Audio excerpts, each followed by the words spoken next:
Welcome to the Shaman Stories podcast. I'm your host, Jeremy, and today I'm honored to introduce a truly remarkable guest, Paul Francis. Paul is a shamanic practitioner, psychotherapist, teacher, and author who has dedicated his life to bridging ancient wisdom and modern therapeutic practices. As the founder of the Three Ravens College of Therapeutic Shamanism, Paul has developed an innovative approach that combines shamanic techniques with contemporary therapeutic methods.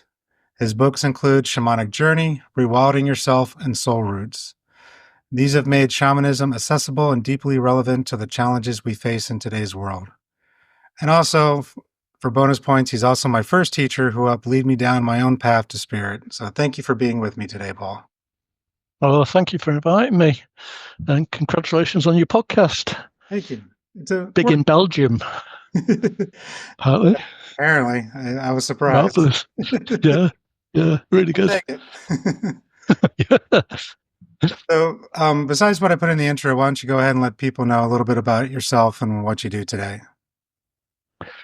Well, so I'm a shamanic practitioner and a psychotherapist. I retired from one-to-one work probably about 15 years ago now to concentrate on teaching and writing because something had to go basically. So these days I'm in what feels like a miraculously lucky position to me, of my passion being my livelihood as well. So shamanism is my day job as well as being my life, really. So yes, as you said, I've written a series of books. I've got 3 out so far, and I'm halfway through 2 more. The plan is to write a whole series of them, and very, very busy with teaching courses on looking at shamanism and animism, but also how it can combine with psychotherapy as well, what the differences are and what the overlaps are and how they can learn from each other. So yeah, that's my work life. Nice. Yeah, your books are how I found you. When I started down my path, it was really? Like all of a sudden shamanism just kept hitting me, like Facebook ads and Amazon reviews and things just kept coming up. And I found your first book and I was like, oh, let me go ahead and try it. And I'm going through the practices and got the second book and I'm like, oh, it'd be really nice if he teaches. And then I finally noticed there's like a little blurb on the bottom towards the end saying your college. Like, oh, what's this? And so I really appreciate the school. It was very accessible for a lot of people just starting out. It was very nice. Of course, Great. back then it was a little bit trickier because there were only live sessions back then. So I remember being in the first class, it was 2 a.m. my time on a Saturday morning, but I was like, all right, we're going to do this. Very dedicated. So with this podcast, though, we talk to people about their journey and how they got to, I call it spirit, how we found our path. And this path could take us down many forms, Reiki, shamanism. To me, it doesn't matter which way you go. It's kind of all how you get there on the journey. So why don't you tell people a little bit about what life was like growing up for you, and eventually how you found shamanism and started to work with it. Right. Okay. Childhood was pretty awful. And that's true of many of the people you have on the podcast. I was very much the scapegoat, the outsider, the outcast in my family. It was pretty miserable childhood, pretty lonely, really. I did, though, have a lot of shamanic experiences in childhood, though I'd absolutely no idea what they were at the time and didn't have anybody at all I could talk to about them. I didn't have anyone I could talk to, full stop. My talking was just not something that happened in my family. Also, my dad was a Church of England vicar, so I was being raised supposedly in a sort of Christian life. So I just had no idea what to make of these experiences or how to process them. But I had a number of them. But it wasn't really till I went to university that I started to come across shamanism a bit more consciously. Although at the time we were still calling it primitive religions. This was back in the 70s, really. I don't know when I first actually heard the word shamanism being used. And then started doing some classes in my early 20s, and it all sort of flowed from there, really. I did go away from it for quite a long time as well, because I was very disturbed, really, by the lack of ethics I saw in the wider shamanic community. Particularly, I was also a psychotherapist by then, and from a psychotherapy point of view, with shamanism, the shamanic world was pretty dodgy, really. But then I kind of came back to, well, I was dragged back to it, really. I had a really profound breakdown in my 30s, really complex post-traumatic stress. And it was shamanism that kind of saved me, really, from that. So, yeah, but a lot of shamanic stuff in childhood, really. I don't know whether you want me to go into any of that or. Yeah, if you want to give an example too, if you're comfortable with it. I know some of your story that you've shared in our classes, but whatever you're comfortable talking about to the people. Yeah, I mean, I'm pretty open about it all, but possibly not on a podcast where people aren't even my students. I don't even know who anybody is. But well, one of the ones when I was 12, I used to spend a lot of time. We lived in a huge vicarage that had this ridiculously large, completely overgrown garden. It had been wilderness for about 30 years, really. It was just idyllic. Um, and but I used to spend as much time out the house as possible, hiding from my family, really. And in particular, I used to climb this pear tree. It was completely, utterly overgrown, wild sort of pear tree. And one day I climbed far too high. I was in a pretty bad state then. I mean, I think I was sort of, well, I was testing how far I could get, really. And I fell, and I remember I was falling head first. That usual thing that happens when in something like that, time slows down. I felt like I was falling for ages, but I knew I couldn't turn myself around. I was falling head first, and some weird things happened on the way down that I don't want to go into here. But when I hit the ground, I mean, maybe it was just a bump to my head. But if it was just a bump to my head, thank God it happened, because I remember lying on the ground, um, and so I was sort of, the blades of grass and things were right up in my face, and just everything burst into life. I was just profoundly aware of the soil, just everything being just vibrantly alive. And I lay there for probably, I don't know, it felt like hours afterwards. And it had a sense of just, I thought to put it into words, and this is actually how things really are. It felt like a deeper truth. And then I remember going to church a few days later, and there was my dad dressed up in the front, sort of in his frock, basically, sort of mumbling his words he'd been told to say to his dead God in this awful stone tomb of a building full of miserable people. And the contrast just couldn't have been any more stark. It just felt like the Christianity I was being raised in was just completely dead and full of dead people. And I'd had this amazing experience of life, really. And this pear tree in particular, it doesn't sound daft to me now as a shamanic practitioner, but I just had this sense that it had woken me up deliberately. So yeah, I had no idea what to do with it, but it did change my life. And I spent a lot of time trying to work out what on earth had gone on, but couldn't find any answers in Christianity, really. And then it wasn't till I went to university. There's a guy called Daniel Quinn whose work's been really influential on me. He's written Ishmael, his book most people know. And he wrote an autobiography called, I think it's called Providence. It's only a thin little book. It's a lovely little book. And basically in the book, one of the things he's saying is it's often only as you get older, you can, and look back in your life, you can see the times your soul was calling to you. And that was definitely one.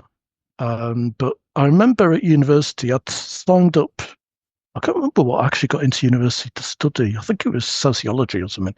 But the university I went to, you had to sign up for 2 other subjects in the first year as well. And then at the end of the first year, you chose which you were going to specialise in. And I remember I can still see it. I was at the religious studies counter because we were in this huge hall with people at their stalls, the different departments, and I was wandering around the religious studies department, and I thought, well, I'm not signing up for religious studies, given my Christian upbringing, which was just awful. But I noticed the word anthropology, and I honestly had no idea what it was, the anthropology of religion. But I just knew that was it. So I signed up for it and basically spent 3 years studying, well, with hindsight, shamanic and animist tribes, essentially. And then I left thinking, well, that was all absolutely wonderful and fascinating, but, completely useless. Now I've got to get a job. Thinking that I'd never revisit anthropology ever again. But then I ended up becoming a shamanic teacher. Long story, and it's just lots of things right from childhood sort of nudging me. So at which point did you find journey work? So, I mean, you were reading about all these things in university, but at which point did you discover how to journey and, eventually start that path? Yeah, because obviously at university it was all very academic. It was absolutely fascinating, but so when did I start journeying? So when I left university, I had no idea what to do with my life. And one of my friends said, "Oh, there's this amazing place you've got to come to. It's called Lauriston Hall. It's basically a hippie commune run by some people who bought this huge house in Scotland in the 60s. But they run these amazing week-long, they call it Healing Week. So you got to come to this thing." So I ended up going to this Healing Week at Lauriston. And it was very chaotic and anarchic. So basically, the Friday evening, when everyone had arrived, I think there was about 50 or 60 of us in this huge room, and we just had this big sheet of wallpaper, basically lining paper on the floor, which somebody made into a timetable for the week. And people were just offering, "Oh, I can run a workshop on this, and I can run a workshop on that," and things. And there was a guy there who I knew. He was kind of Mr. Alternative in Lancaster, where I was living at the time. And I thought he was an absolute idiot. But he was very dominating, and basically said, "I want to do this workshop, but it'll take 2 days. And so I need the first 2 days to do my workshop, and nobody else can." So it ended up, I got up on the Saturday morning thinking, I'm either going to have to spend 2 days on my own, or I've got to go to this guy's workshop. So I went in a very bad mood. And my worst fears walked in the room and he was playing whale music. And there was sort of incense burning. And I was a very skeptical. I was a young punk, basically. And I thought, oh, God almighty, this is terrible. And he said, "I want you to just close your eyes, everybody, and just sense in the room who you want to work with." I was like, oh, fuck's sake. So anyway, there was 2 women stood either side of me. So I just said, "Oh, can I work with you two?" And I just kind of went like that with my hands. And they just said, "Oh, great." And they just took my hands. And all 3 of us just fell on the floor. It was like electric shock. And I was like, I was completely freaked out. I was like, what on earth has just happened? And the guy actually was running the workshop, spotted, and he came over and said, it's okay, just go with it. And he said, just everyone, the three of you, just close your eyes, close your eyes. And I was just plunged into a shamanic journey. Um, but and just seeing all these amazing things, I'd no idea what on earth was into. What was really freaky after about 20 minutes of this, we all kind of came to and started talking, and we'd had a very shared experience. We'd seen and been to really similar places. And honestly, I just can't tell you how that freaked me out, because I was just a very rational intellectual in my head, sort of young political anarchist at the time. So long story, I ended up spending quite a bit more time with these two women over the next few months. And basically, one of them knew how to do shamanic journeying a bit. So we sort of taught each other. And after that, I kind of, there wasn't really people teaching it in the UK very much at that time. So we flew a few people out from America, some of the kind of big names at the time, to do some workshops with us, but which was a mixed bag. But I basically kept going back to Lauriston, and just having these extraordinary shamanic experiences. I was very disillusioned with the actual shamanic teachers I found at the time. People who were using their positions of power to sleep with women, basically, most of them. So I kind of drifted away from it, but then it really kind of came back with a vengeance in my 30s, really. So, yeah. What year was that roughly, do you think? The first. Well, I finished university in 79. So this was the early 80s. I was going to Lauriston a lot and doing all this. And Michael Harner, I think, wrote his seminal book, The Way the Shaman. I think that came out in 1980, actually. I think it was a couple of years before I got hold of a copy. So when I read his book, I mean, we wouldn't be sat here if it hadn't been for Michael Harner, really. He saved shamanism, I think, really. So when I read his book, it all started to make a lot of sense. Yeah. So. That was going to be my question, because I know his book came out 1980, 1983. I'm not sure exactly on the timeline either. So I was curious if that was before his book came out and people started really talking about it, or was it after, because I don't think we really even had anybody teaching that stuff back then at all. No. It's really no. in the past, 30 years. It really has. It's amazing. I mean, prior to that, I guess, I had read about shamanism, obviously, academically.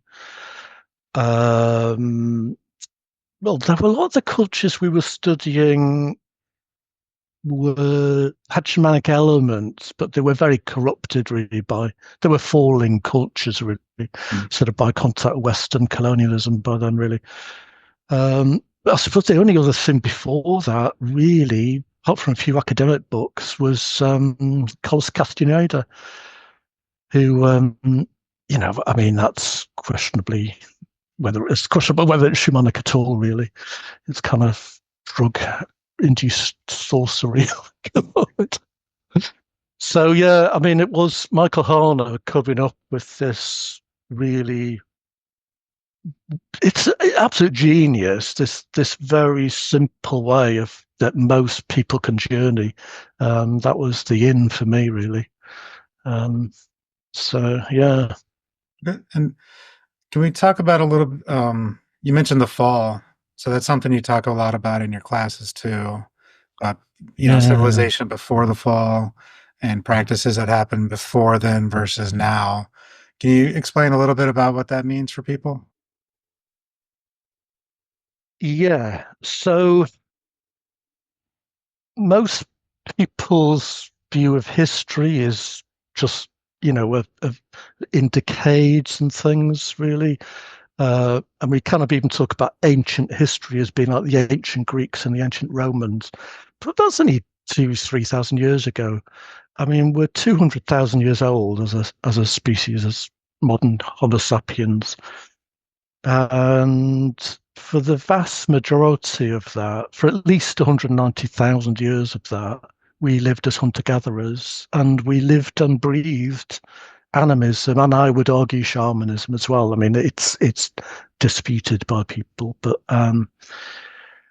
and it's only with the start of us adopting what Daniel Quinn, who I mentioned earlier, calls totalitarian agriculture. Basically, clear the land and just grow monocultures, basically. It's only when we started doing that, the so-called Neolithic revolution, that we really started to move away from original shamanism and animism.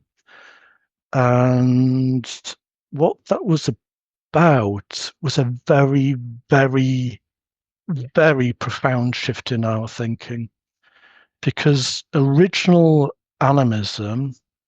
So, do you want me to clarify animism and what I mean by shaman? So, animism is the experience, and it's not a belief, it is an actual lived experience that everything around us is alive and conscious. Animists don't believe that that's literally how they experience the world, and that's how we experience the world for the vast majority of human history. And animism is, so what a shaman is somebody who is an animist who also has the ability to leave their body at will, travel the shamanic realms, communicate with the other than human, and bring back what the other than human want to tell humans, and bring back their teaching and their healing. So that's essentially what a shaman is. It's an animist who has that additional ability. So animism is profoundly non-hierarchical. It's sometimes described as a spiritual round table. So unlike almost all contemporary spirituality, which is hierarchical and usually sees humans at near the top of some pyramid, closest to God sort of thing, and animals and plants below us. In animism, all the other than human people, all the other animal people, the plant people, and what we call the stone people are equal. And in fact, animists, if you ask animists who are the oldest and the wisest of the people, they absolutely won't say humans. They'd say humans are the children. The oldest and wisest people are the plant people and the stone people. And so animism is very much about being humble as a human and knowing that our greatest teachers and who we need to keep going back to when we get lost or lose our way in things are the other than human people, the other animals, the plants and the stone people. So when we start to adopt agriculture, all that completely changes, because agriculture, if you think about it, I mean, to us it's just normal. We think this is how things have always been. But agriculture is about saying who lives and who dies now and owning the land. So animists never owned the land. They saw themselves as part of it and part of an ecosystem, whereas agriculture was saying, okay, we own this land now.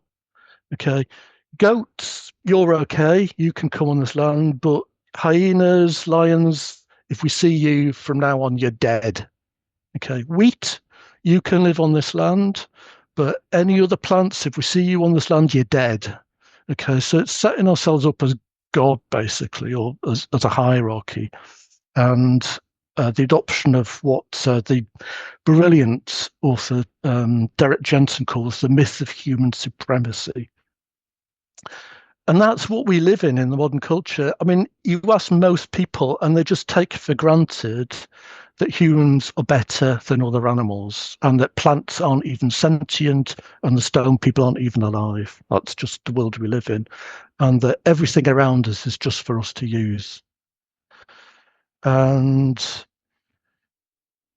So it's a really profound shift in our consciousness. And as far as I can see, everything that's gone wrong in the world stems from our adoption of that hierarchical way of thinking.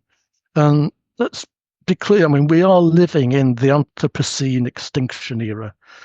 It's the human created extinction era. Extinction levels are, depending on whose research you read, anything between 20 to 200 times normal extinction rates.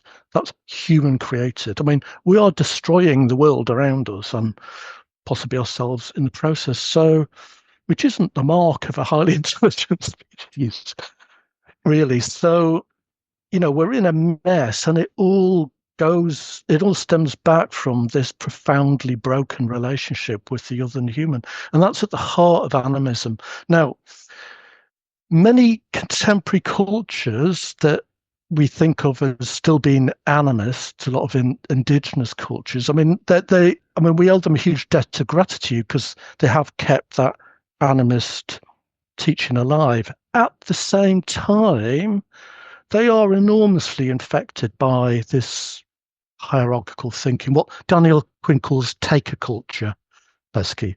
Taker culture, we want to take everything for ourselves, basically, whereas animists were leaver cultures. They took what they needed and they deliberately left the rest for the other people. So tell me if No, no, that pretty much answers the question. It was just talking about the fall and then the taker culture and stuff. I think that's a good place for people to understand of how that. I mean, I call it basically the big disconnection. We've lost that connection to everything, and as you said, that puts us in this quote unquote God mode, thinking that we can take care of everything. Now we're at the part of, oh, don't worry, the panda bears will be extinct, but we can just clone them. We can just put them in a lab and we'll make some new ones. It's fine. That's kind of the philosophy we're taking with a lot of this stuff. Absolutely. Instead of how can we save them? What can we do to make things better? Yeah. And with that, so the other topic I wanted to really touch on is the way you go about your journey work, because I think it's really important the way you teach people how to journey versus others. And so obviously, I don't want you to teach people how to journey today, but just kind of go through your core principles when it comes to doing journey work, making sure you have your power animal, etc. Yeah. So pretty much universal in shamanism, sort of throughout the world, is the idea that the shamanic world is divided broadly into three realms. I mean, sometimes it's more, but they're like subdivisions, really. But there's three sort of broad areas: the upper world, the middle world, and the lower world, of course. And so the upper world is, I mean, probably the simplest way. I mean, the Christians pinched it, of course, and called it heaven, but it's that kind of, it has that kind of energy about it, if you like. It's a bit floaty and pastel colours and a bit, you can hear harp music in the distance, that sort of thing. It's that kind of realm, really. The lower world, of course, the Christians told us was hell, but that's because they wanted to cut us off from nature and from Mother Earth and so on. And then there's the middle world, which is this reality that we're sort of sat in now, basically. And so I was learning to journey in my 20s. I mean, had a sort of major shamanic practice. I mean, I had shamanic guides and stuff. I was very steeped in journeying throughout my 20s. And then something happened to me in my mid-30s, and I ended up with a really profoundly suicidal, in a really, really bad state. Very, very nearly didn't survive that. And one of the big questions I had was, given I've got all this shamanic background and all these amazing shamanic guides and things, how on earth have I ended up here? And at the same time, I went back into psychotherapy. And my therapist was hardline psychoanalytics. So for her, it was all about my childhood. And I remember saying to her over and over again, look, I've been in therapy for 10 years now. I have done my childhood over again. Her answer was, well, you haven't done it with me. Um, but I kept thinking, there's got to be something else going on here. So I started outside of therapy, um, not just looking at my parents, but thinking about my grandparents and my great parents, who I didn't know anything much about. So I ended up doing journeys, basically, sort of back down timelines. And then I started to think, well, I wonder how far I can go, actually. So I started going back hundreds of years and things. And then even thousands of years. And then there was one day I can remember in a journey sort of coming out of the earth into this world that just felt profoundly peaceful. And it was the first time I think I'd ever actually got to the shamanic low world. Up to that point, I mean, we were just talking just before we started recording. You were saying, you hear people thinking they've gone to the lower world, but they're on a space rocket and things. It was most contemporary shamanic practice is not clear about the difference between the realms. Now, on one level, that should be fine because I don't think hunter-gatherers were that bothered about the clarity between the realms. The problem is the fall and what has happened to us. And with our cutting off from nature and our getting obsessed with our own cleverness and things, and then also the incredibly complex human societies we've created, and with the whole mental health issues, the anxiety and depression and the oppression and the patriarchy and all that sort of stuff, we've created a hell on earth essentially here compared to hunter-gatherer life. And that bleeds into our journeys. What I used to see was if you tell people how to journey, but not very carefully, the default position is people will just end up journeying in the human middle world because that's where they're used to being. So they will, in the journey, they'll be answering the telephone or going on a rocket or flying in helicopters or all that kind of stuff, or lots of spiritual stuff that actually is just stuff we've invented in the last few thousand years and so on. And there's no reason people should be aware of that. And I wasn't for the whole of my 20s. That's why it had gone wrong, because for the whole of my 20s, I wasn't in the lower world at all. I was still, I think my power animal was a domesticated animal and things, it was all just human middle world still. And it was when I finally got to the lower world, I sort of gone back enough in time so that this modern human world didn't exist. It changed everything. So from that point, I said goodbye to all my shamanic guides I've had up to that point. I've been working with some of them for 10, 15 years. I said goodbye to all them and deliberately made sure I got actual proper lower world guides, a proper lower world animal guide and a proper lower world human guide. And it changed everything for me. And when I never thought I would be a teacher. My shamanic practice was something that was very personal and private to me. So it was a good 10 or 15 years more from my mid-30s to my sort of mid-40s.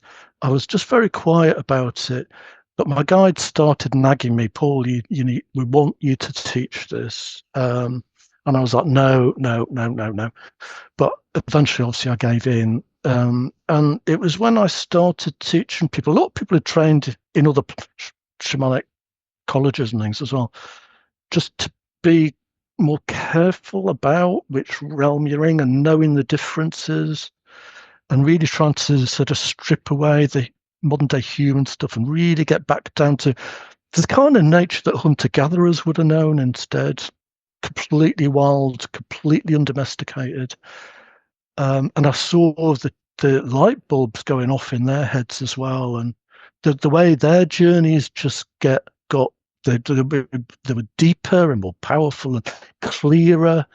I thought, oh no, this is actually, I'm onto something here. So that's kind of where it came from. So yeah, with the college, we are very clear about the need to really try to step away from the modern human created world as much as possible, so that we can get back to experiencing the shamanic realms how hunter-gatherers might have experienced them, so that the lower world is actually nature, not domesticated animals, no farmyards, no hedgerows. It's literally white wilderness, and that we as humans are part of that ecosystem.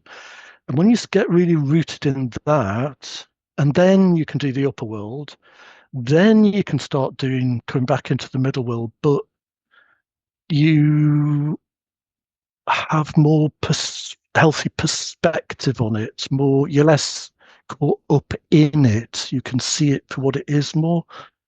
So middle world journey just becomes much clearer, in a way that you simply can't when you're caught up in it, really. So that's essentially how we approach things. And I would say with that too, you also say not to, no metals. You shouldn't see any swords. You shouldn't see Yeah, any, like there'll be huts, but not necessarily like stone buildings and yeah, torches and things like that. It's really the hunter gatherer stage where it's, hide leathers, and you yeah, might have like a bone knife or something, but you're not going to pull out a Excalibur sword. exactly. Yeah, yeah, yeah, Yeah, yeah. that So the rich, sorry, good. I mean, if you think about pre-fall, how we lived for most of human history, hunter-gatherers, when they journeyed, there would be no metal swords, there would be no cauldrons, there would be no domesticated animals, and so on and so on. And I can never remember who said it, but there's that quote, isn't there? The definition of madness is doing the same thing and expecting a different answer or something. For 8,000 years now, we've been practicing this human-centric hierarchical way of thinking and this separation from how we were before. And it's a disaster. I mean, it's given us lots of things, but the costs are mounting up, and they're going to become, well, life destroying. Um, so original animists say that they talk about, they recognize humans tend to get lost. Because we have this amazing gift of thought and mind, but it comes at a huge cost as well, because we can just make shit up, basically. We can just make any old nonsense and believe it. And hunter-gatherers seem to know this, so they knew that's why they had the shaman. That's why all tribes needed a shaman, because they knew they needed somebody who could really talk to the other than human. Because when humans get lost, other humans aren't going to lead you out of that. It's the other than human who will bring us back into the right way of being. And so that was the role of the shaman, was to keep the tribe on track. And when we lose shamans, we just lose our way completely. Because we're now also thinking that the other than human is lesser than us, we start asking other humans what to do, gurus or politicians and so on and so on. Animism was very much going back to the other than human. So that's really the basis of what we teach at the college, is to get really firmly rooted. Animist cultures used to call it the original instructions, or the original songs, or the original patterns, the original dance. It's like the original instructions for how we are meant to be as humans, how we are meant to live in right relationship. And as humans, we can lose that, and we need to keep going back to it. And those original instructions are non-hierarchical, and they're not human supremacists. And they're profoundly different to what the last 10,000 years of what so-called civilization have been based on, which is this idea of hierarchy and human supremacy. So we can't go back to hunter-gathering, obviously, because of population densities. But what we can do is go back to the original instructions. And we can do what animists have always done, is take the original instructions and then look at how can we apply these to the times we live in. And that's what trying to do with the college in the books, is look at what were the original animist stories, the original instructions, the original right relationships, and then how on earth can we build a modern day culture on those instead of the disastrous stories of hierarchy and human supremacy. I agree. And yeah, I always go back to your teachings myself when I'll be taking a different class or somebody else will be talking about journey work. And a lot of times I'm like, you're not getting low enough. You're not in the right spot. And it's like, you got to keep trying. And sometimes people come back and, oh, I have a husky as a power animal. I'm like, no, you don't. Yeah. Like, you need to dig a little bit deeper. Maybe it's a wolf, but it's definitely Exactly. it shouldn't be a husky, or it No. shouldn't be a chicken. You should have something more primitive. No, primitive is not the right word, but undomesticated. Yeah. The original wild animal. Yeah. Yeah. And with Exactly. that, so you started learning how to journey deeper. You were still being a psychotherapist at the time. Did you start Yeah. trying to incorporate journey work in with your clients when you're doing psychotherapy, or did you always keep that separate? Well, I thought I was keeping it because, like I say, I went away from shamanism for a time because I was disturbed really by the lack of ethics in it. But with hindsight, so primarily I'm a body-centered psychotherapist rather than a talking therapist. And so you're kind of working with clients in altered states of consciousness a lot of the time in any case. So you're working a lot with imagery and metaphor. So, focus on that sensation in the shoulder. Is there an image that might describe it or something like that? And really, when I kind of came back to shamanism in my 30s, I kind of looked back at what I've been doing in my psychotherapy practice and realized a lot of it was very shamanic, really. It was working with imagery and metaphor and often with animals and so on. So no, I've always I think seen a lot of overlap between shamanism and psychotherapy. There are definite differences as well. I think they each has an awful lot it could teach the other. I think open-minded shamans could learn a lot from psychotherapy, and open-minded psychotherapists could learn a lot from shamanism. Really, I think they're two jigsaw pieces that should be put together. Yeah, I remember taking the soul retrieval class you did, and you brought in a lot of parts work into that. And I thought that really was beneficial because, when the part of you leaves, but then you also have to do that work to incorporate and integrate. So I thought that Yeah, was very helpful during that class. great, That's something I great. haven't seen either. Usually I call them the Etsy shamans. It's like, oh, I'm going to do a soul retrieval on you real quick and we'll bring it back and all done. And it's like, no, there's still integration. There's still work that needs to be done. And if you're not ready for it, that part's just going to leave again. And a lot of people don't Yeah, see it that way. absolutely. Yeah, yeah, yeah, absolutely. I mean, again, it goes back to taking on board the enormous change that happened to us with the fall, basically.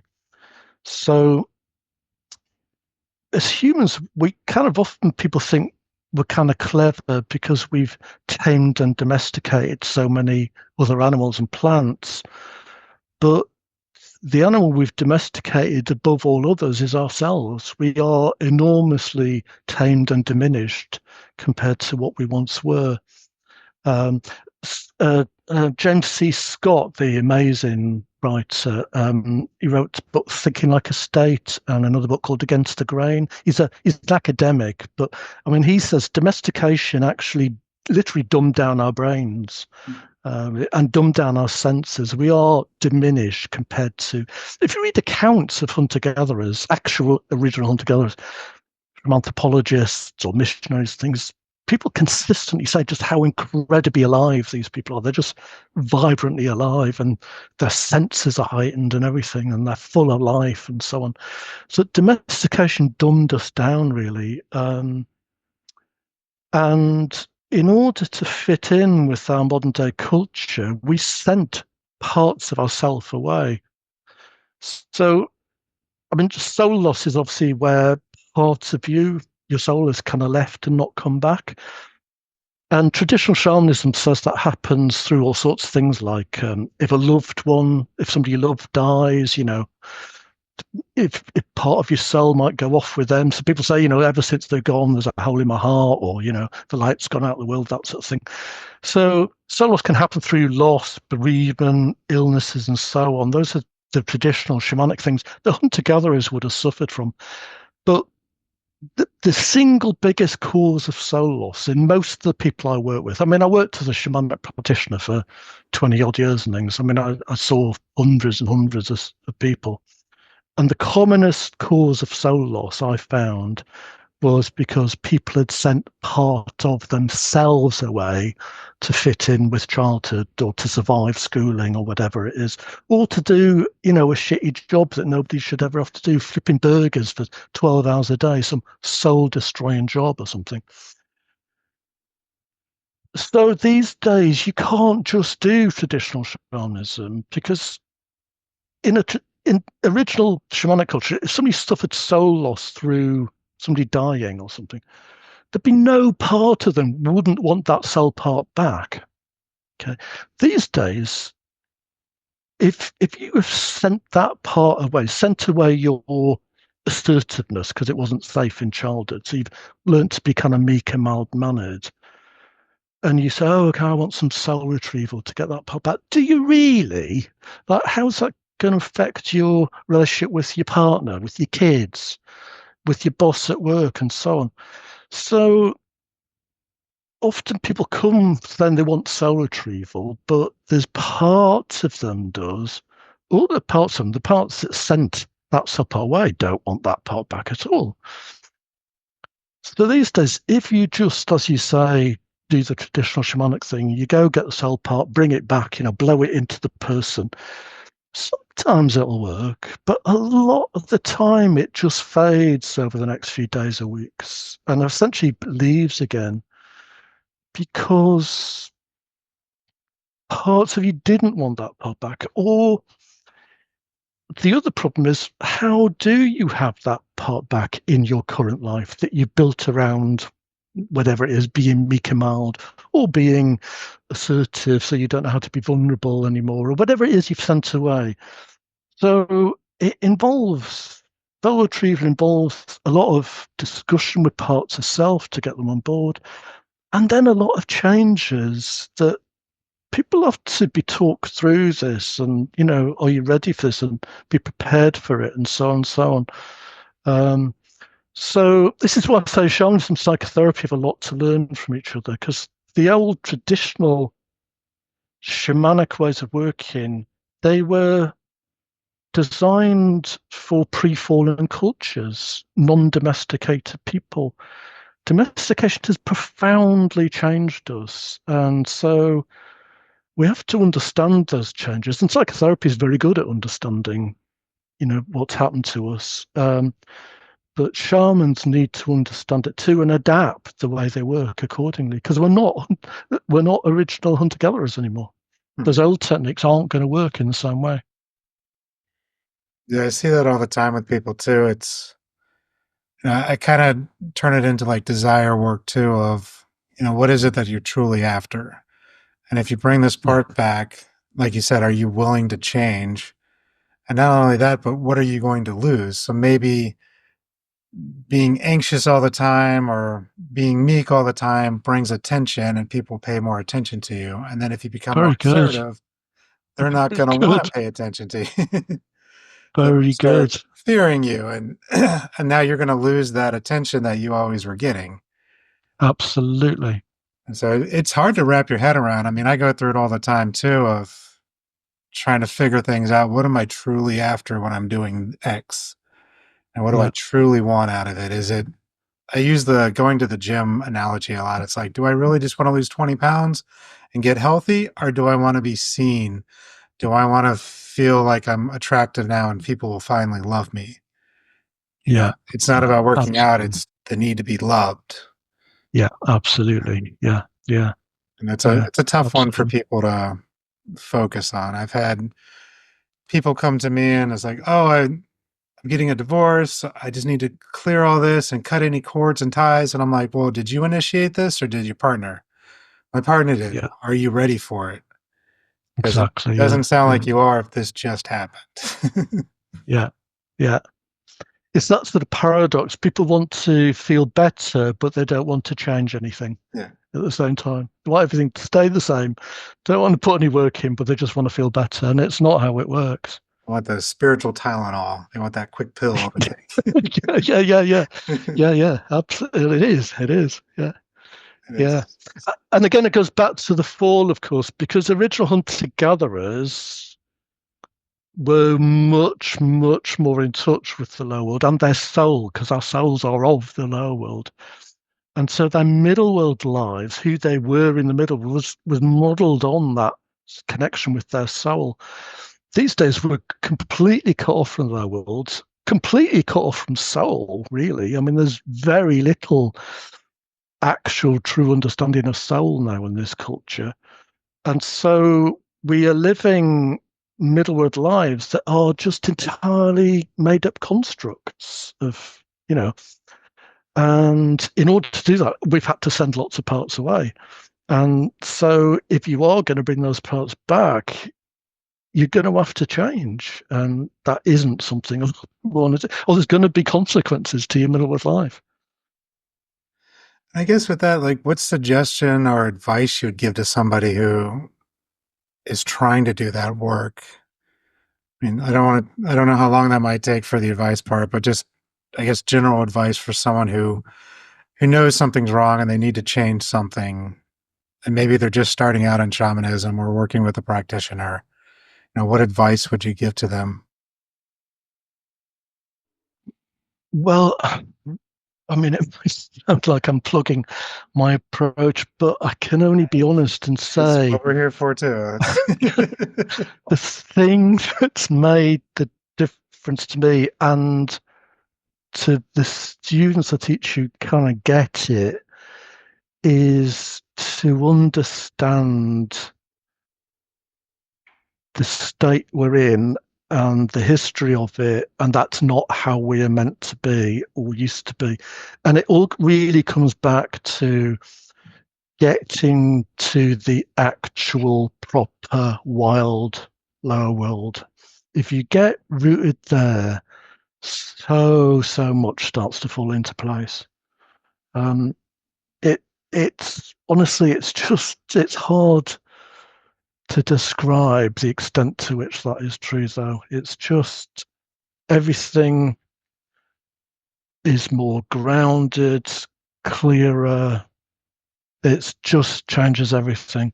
Is to get down to the actual low world, and that does mean understanding all the signs. So yeah, no metal knives, no metal jewelry, no metal cauldrons, no modern buildings, no domesticated animals. It's to really understand what we're meant to be, which is hunter gatherers, part of an ecosystem, or just a predator amongst, other predators and amongst other plants and stuff, to get back to that. And once you get back to that true nature,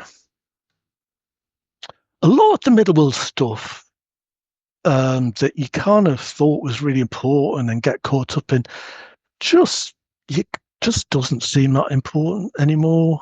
And the stuff you do have to deal with, usually it's just you can deal with it in a clearer way, really, as well. And you can also just keep going back to that centered place as well. So for me, it's like I kind of when I do have to kind of go into the middle world, it's like, I know what I'm having to deal with here, and I know it's going to be crazy, and then I can come back to the lower world and back to my power animal and so on, and it's just, yeah, it puts everything in perspective, really. And it's, at least for me anyway, I can't speak for others, but when you do the journeying, I mean, you're only down there for 10 minutes, but sometimes it feels like hours or days, and you come out of it and Yeah, you're just yeah, yeah, completely refreshed, yeah, got some new insight. Maybe your yeah, guide showed you something, and a lot of times it doesn't make sense what they yeah. show me, and then I'll be Google searching. I'll be like, all right, what is that rock? It's this. What is that plant? And I'm trying to describe it in the Google search bar and then going through pictures, and then I find it. I'm like, oh, okay, that's exactly what I was needing. That's exactly what I'm looking for. I know nothing about rocks or plants to that degree, and it's exactly Yeah, what I need at that moment. And it just boggles my mind every time because I think you said it once where pretty much in your journey, it's almost like 90% of it's made up, but then there's that 10% where it's like it's mm, some sort of otherworldly reality, mm, and it's mm, there to teach you and it's there to show you. And I kind of look at it as that made up part is just it's my brain's way of interpreting what I'm seeing to a way yeah, that makes sense for me. yeah, But yeah, there's that yeah, piece that absolutely. it shows you that I know Yeah, nothing about stones or yeah, plants, and yeah. there we go. Yeah, and it never ceases to be amazing, does it? I mean, my partner, Kat, I mean, she's the shamanic practitioner as well. So we talk about this stuff loads, and we've both been doing it for decades now, but we still like kind of go, you never guess, this stone appeared in a journey and I didn't know anything about it. I looked it up and you never guess what it's about. And it's just weird. You get to a point, this is real stuff. It's like you really are. It's not just imagination. I mean, a lot of psychotherapists want to reduce shamanic journeying to being just like active imagination or something, or just like guided visualizations, self-guided visualization. It's not. Uh, there's an element of that to it. Like you say, the part that is needing to bring imagery and stuff to kind of make sense of things. But if you get past just the imaginary stuff, you clearly are tapping into something that it's just profound. It's just extraordinary. And yeah, just spot on most of the time. It is weird and amazing. Or even the animals that show up to work with you during that journey. Or Yeah, I did one exercise with you where we did the burial exercise, and then I get buried, and then I turn into this tree, and then I'm seeing seasons change, and I'm learning what it's like to be a tree. I'm like, oh, okay. Then now I understand trees better. I'm like, I get it now. yeah, yeah, Like, as much as yeah. I can. I mean, obviously, we don't know what it's truly like to be a plant of any sort or a stone, but it definitely helped build that Absolutely. relationship. Absolutely. I'll tell you what's really weird as a teacher as well, because one of the things I love about shamanism is, I mean, it's usually described as not being a religion because all religions are based on belief and faith and belief in what other people tell you, essentially. With shamanism, I mean, there's a certain amount of sort of instructions at the beginning, like, do this, and if that happens, try that and things. But once you do that, it becomes about your direct experience then. So it's really is. It's not about believing things because you've read about them or somebody tells you. You actually come to experience these things. And as a teacher, so I teach people the basics of how to do journeys, and then the rest is kind of what they experience. But over and over and over and over again, students have the same experiences and are shown the same kind of techniques or find out the same kind of things about trees and it's like when amazingly when Michael Harner published his book The Way of the Shaman, I mean what he was saying was there is this core system of practices and experiences that, I mean, is what you call core shamanism, that is universal, Mhm. essentially, throughout the world.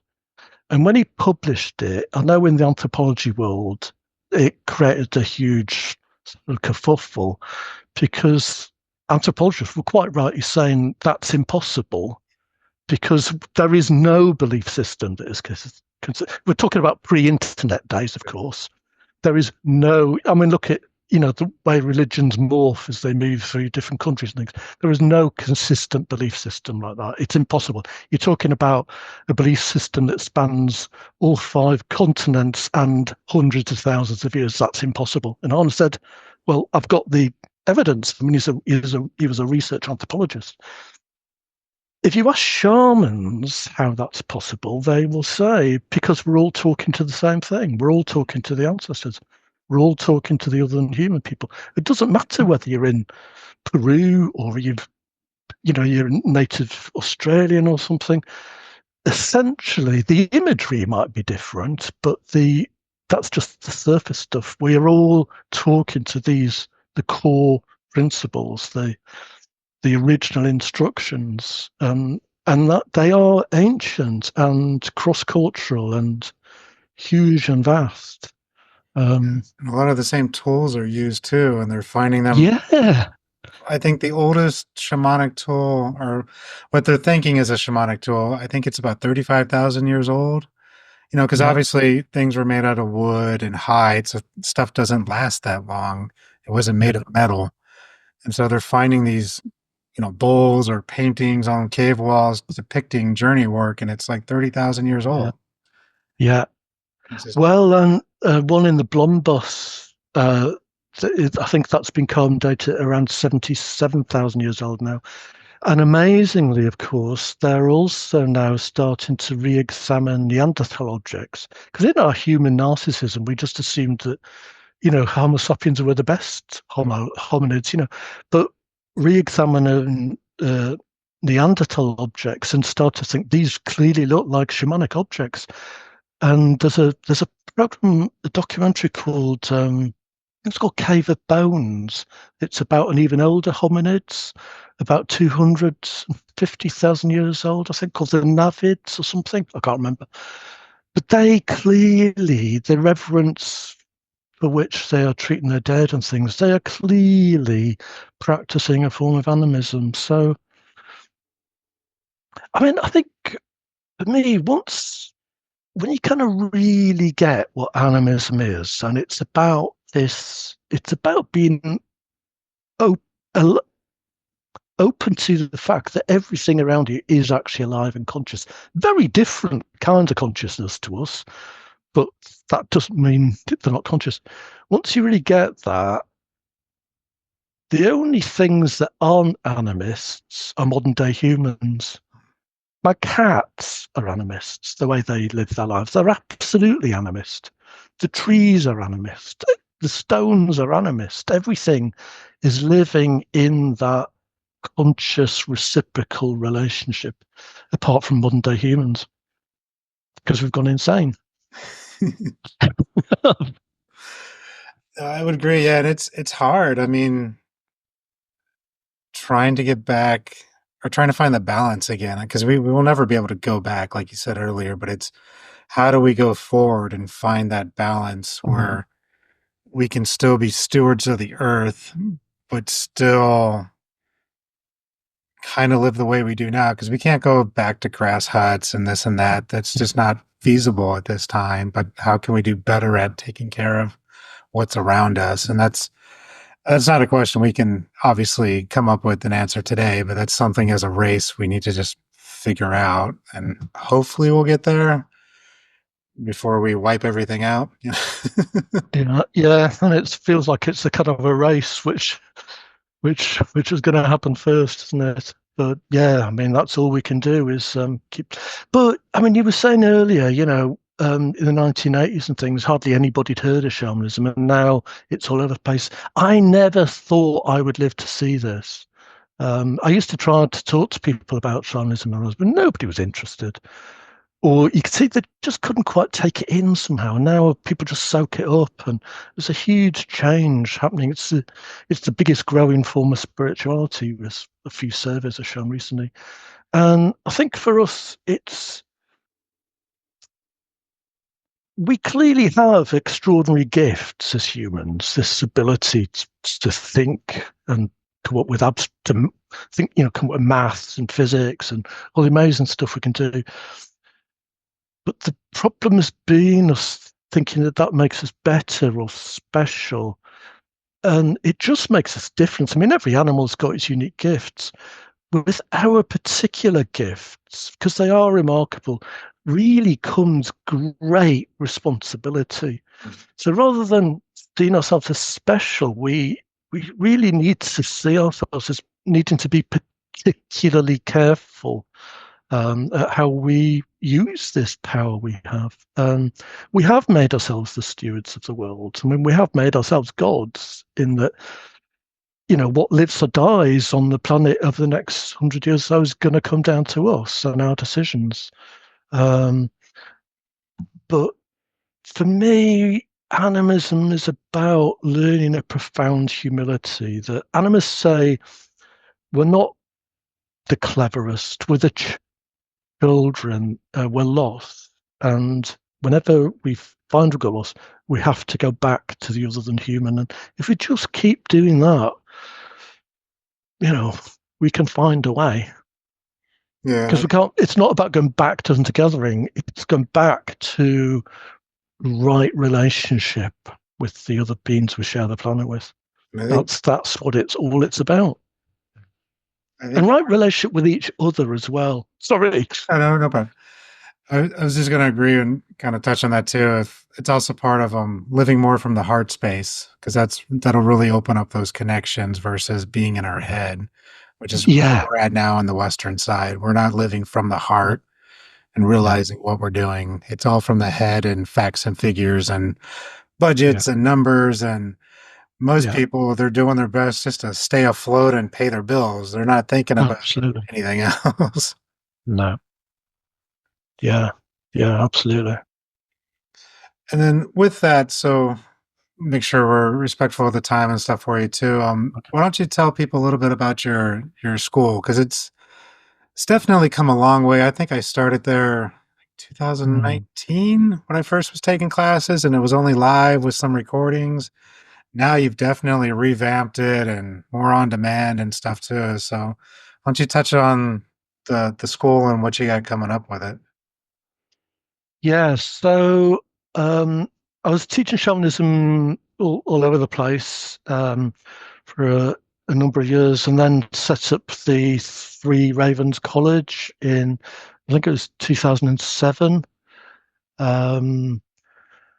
Teaching face-to-face classes, of course, which were great. But then when COVID hit in 2020, it was clear it was going to be a long haul early on to me. So we decided to just offer some stuff online. I was very skeptical as to whether it would work or not. So we offered 6 free classes to our students, just on the basis of, we've no idea what we're doing here. Just bear with us. We just want to try some things out. And completely amazed how well journeying works online, really. And then when I thought about it, I thought, well, I don't know why I thought it wouldn't really, because it doesn't matter whether you're sat in the same room as somebody or whether we're sat in different continents right now. It's like it doesn't actually matter shamanically, because shamanic journey is not happening in physical reality in any case. So we found the journeying work great. But I think, like a lot of people, they thought moving online would just be a temporary thing. Once restrictions lifted, they'd go back to face-to-face. Weirdly, what we really found, though, was that we seemed to be able to just teach much more deeply. People were just much more focused on the shamanic work and less on the kind of human interactions and things. And so a lot of people used to come to the old classes Not because they were interested in shamanism, but it was a nice trip away for the weekend. When I live in a lovely seaside town, and it was a nice trip to Llandudno and stuff, and meeting all their friends, going out for meals in the evening. And there's all the kind of usual politics you get in break times of people who don't like each other, trying to avoid each other, and people grandstanding and all that stuff. With the online classes, people just want to do the work. And so for me, it was amazing as a teacher because there was loads of stuff I just used to not be able to go into on the face-to-face courses. And with the online work, I could really just go as deep as I wanted. So the depth of the classes is weirdly, since we've gone online, it's much better. So I will never go back to face-to-face teaching because it's honestly, but it's better for our carbon footprint as well. I mean, I used to have people traveling from all over Europe actually to come to the classes, which always used to freak me out a bit.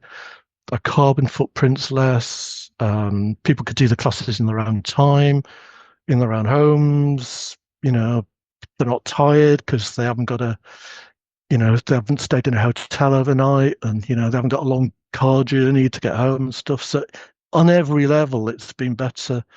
So we run a beginner's class called the First Steps class. We keep that really cheap, sort of low cost as a kind of taster.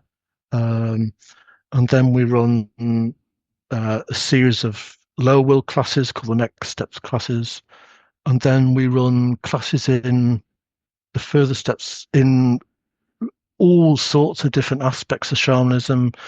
The shamanic view of death and dying, the courses on the upper world, the medicine wheel, like the seasons and cycles of the year and how to live according to that, the chakra system and the human energy body, courses exploring shamanism and psychotherapy, all sorts of stuff. We've got a course starting soon on the body in shamanism and looking at shamanism, the body and body-centered psychotherapy.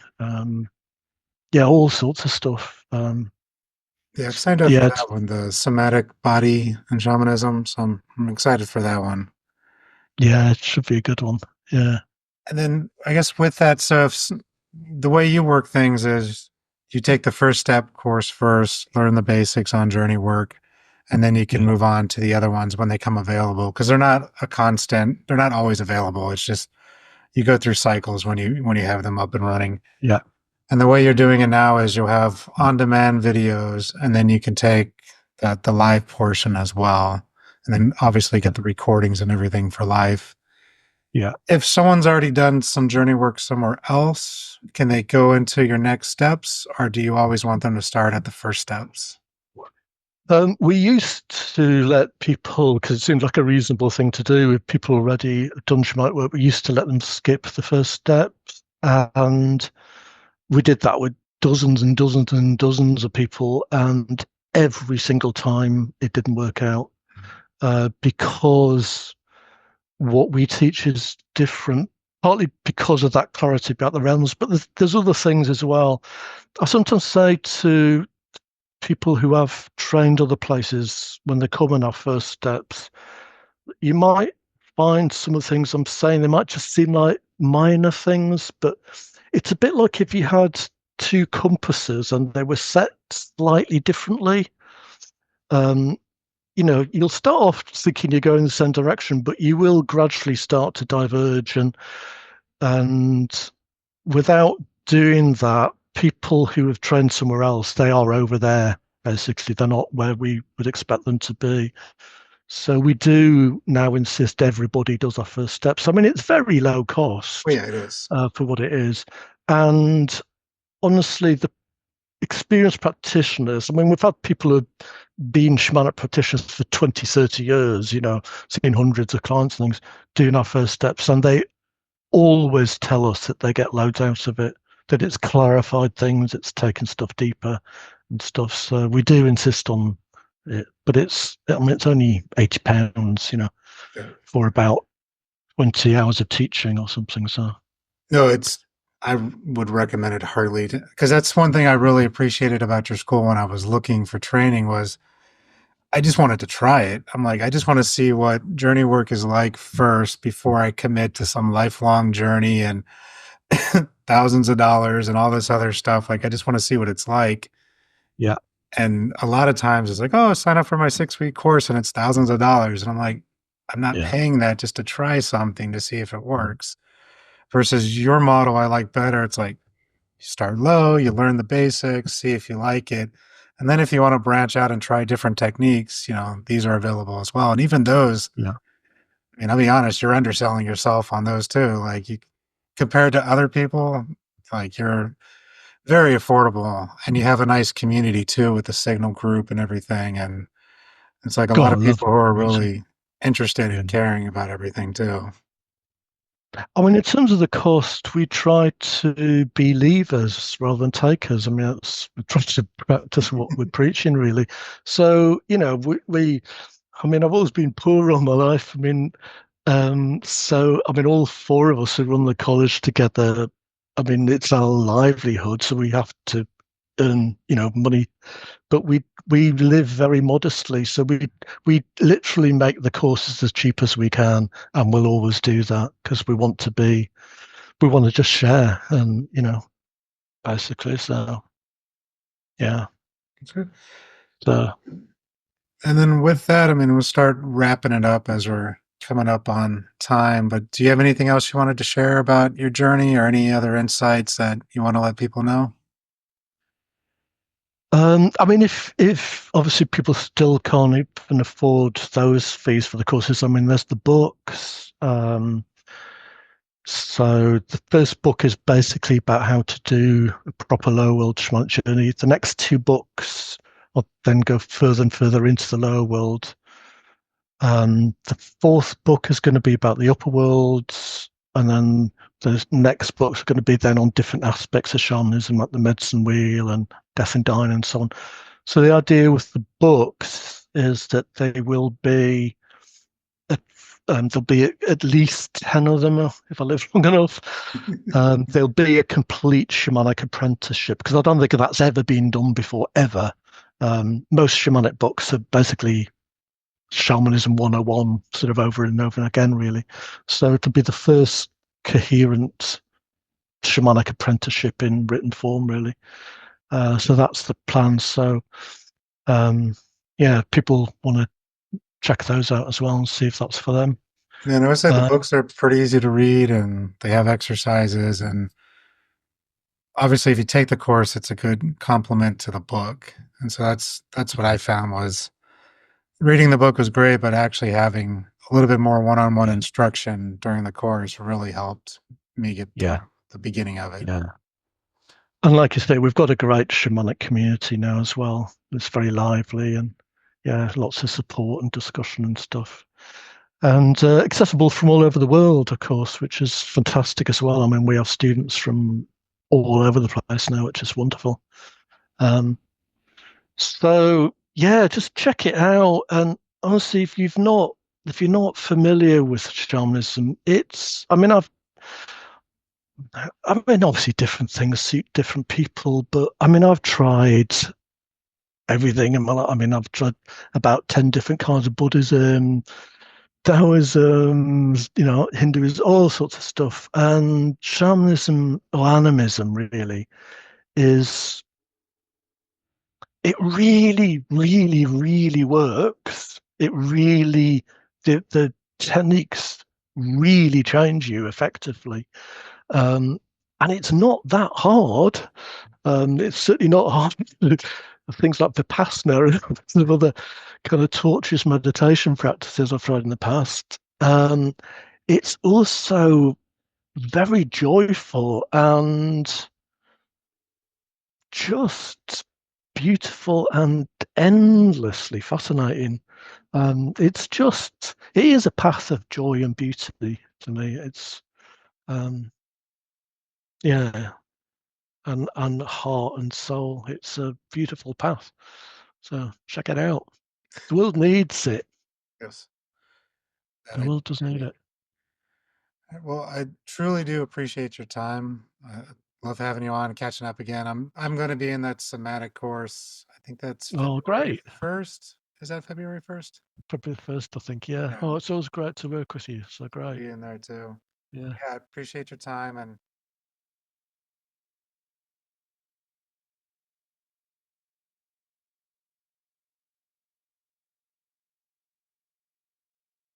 all right, ladies and gentlemen, that was Paul Francis. So I'm going to try something new with these next few episodes, kind of see how I like it. Maybe I'll keep it, maybe I won't. I don't know. I'm just playing around right now. So it's kind of like an after show wrap up. So I really appreciate Paul coming on. I really, really do think the way that he teaches journeying is very important and should be taught by others as well. And not to say that every other shamanic teacher that teaches journeying is bad. I don't know. I've never done all of them. I've only done a few. But his methods I find get you a lot deeper. And the way he teaches is the way I teach others too. I find it truly gets you down deep where you need to be. You're meeting the correct guides, you're meeting the correct power animals, you're actually on a real journey, learning and experience what you need to learn and experience. So please check out his college. Again, links will be in the show notes. Take his introductory to shamanism journey course.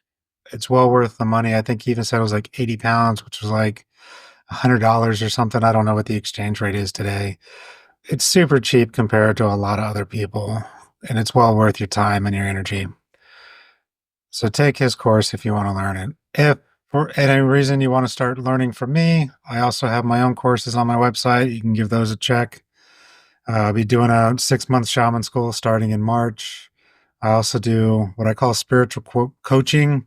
I don't want to call it life coaching because I'm not teaching you how to live life. I'm teaching you how to connect with your guides, how to connect with spirit, and kind of tailoring it around you. So those are options. Really, though, you want to find whoever resonates with you the best. That's who you want to learn from. You know, give other people a try, see how they feel, go back to the ones you like. But you really want to resonate with whoever's teaching you. That's the most important thing. So if it's me, Paul, or anyone else out there who's trying to teach you stuff, find the person who works for you, give them a shot. Other than that, a couple more good guests coming up in the next few weeks. One I've already recorded, which is Sadie Whip.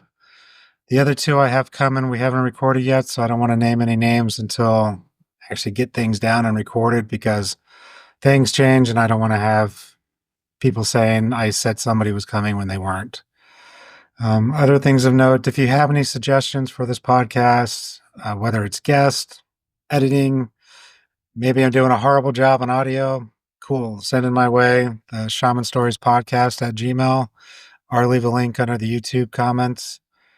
Speaking of YouTube, so yeah, if you didn't hear that from last episode, going forward, I'll have video on YouTube, audio on the podcast link. I'm going to work towards going back and redoing the other episodes. I have the videos for all but one. We just didn't have a video recording. I got to double check with everybody, make sure it's cool for me to put their video out there because that wasn't part of the agreement originally.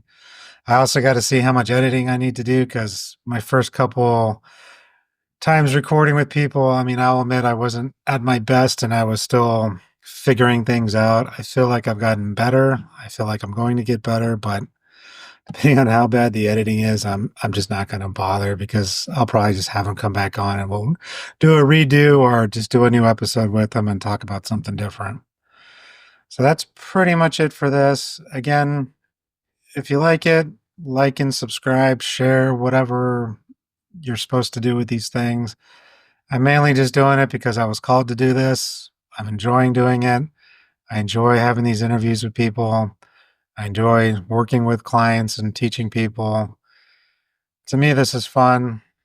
This is my side gig. It's a hobby, so I'm enjoying it. I'm not making money off the podcast or the YouTube. I'm not going to try to do a Patreon link or subscribe for the extra hour. Those are great for certain people. That's not what this is about. At least not at this time. I mean, I reserve the right to change my mind at any time. So, but I'm not there yet, and I don't feel the need to be there. So I hope you enjoy the podcast. I hope you enjoy listening. Please check out any guest that comes on. Again, Paul was just on. Check out his college, check out his classes. If you've worked with him before, then I'll probably see you in the next one in February because I'll be taking his somatic course. I'm really interested in that. Again, I really do like the way he mixes psychotherapy with journey work and making sure you're hitting all aspects of the self. You're not just focused on one thing. You're focused on the whole. And I really do appreciate that with the way he works and teaches. So again, thank you for listening and hope you guys have a good rest of your day, week, and I'll be back next Friday. Thank you.